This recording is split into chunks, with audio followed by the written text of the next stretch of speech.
To discuss the events in the United States and the possible impeachment of President Donald Trump, we now welcome Margaret Flowers, Director of Popular Resistance. Margaret, thank you so much for joining us. Thank you for inviting me. Margaret, the US House of Representatives is set to look to impeaching Donald Trump for incitement of storming of the Capitol last week.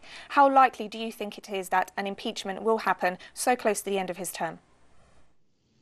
Well, the House is just the first step. They can vote to impeach him, but then he needs to go on to the Senate where they actually conduct a trial. And so that would take some time. Unfortunately, this is probably not the most strategic approach if we want to hold President Trump accountable for his actions. Throughout his term, he has said that the Democrats are targeting him through Russiagate and other types of things. So this impeachment plays right into those hands, allows him to, make his base more riled up. What we really need is an independent investigation of the president and prosecution and conviction of him for his crimes. And last Wednesday in Washington, what's the reaction been among the progressive forces in the United States? Well, we have a very serious situation here, and I think what we saw on January 6th was an escalation that is likely to continue as long as President Trump is able to serve as a leader for that movement and to, rile them up, which I think he will continue to do after Biden is into the White House. There have been mixed reactions. I mean, many of us recognize that it's the material conditions in the United States that have given rise to the situation where this type of division and violence, can be exploited and used. And the Democrats would really be much more intelligent if they would focus on addressing those material conditions, the poverty, the unemployment, the evictions that are happening, people losing their homes, people not able to afford health care. Those are the crises that are fueling this.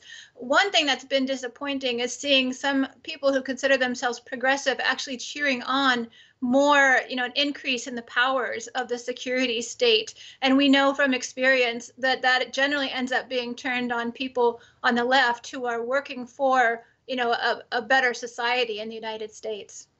Margaret, we saw a complete contrast with what happened at the Capitol compared to, for example, Black Lives Matter movements in the US and the reaction from the security forces. What do you think we can expect going forwards? Joe Biden is promising a lot and has been very harshly criticizing what happened there and how Trump's behavior. But what do you think we can expect going forwards?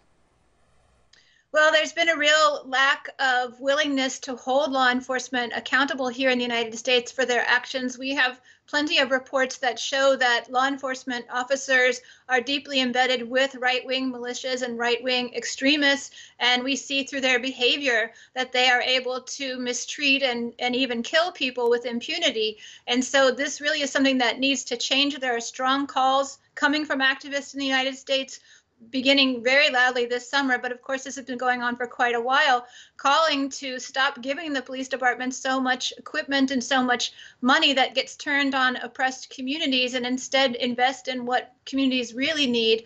So we really need a new model of policing here in the United States, one that gives communities greater control over how the police operate, within their communities. Whether this comes from Joe Biden, who was really actually an architect of the mass incarceration that we see here in the United States, is not very likely, but it's something that we'll be continuing to call for and demand.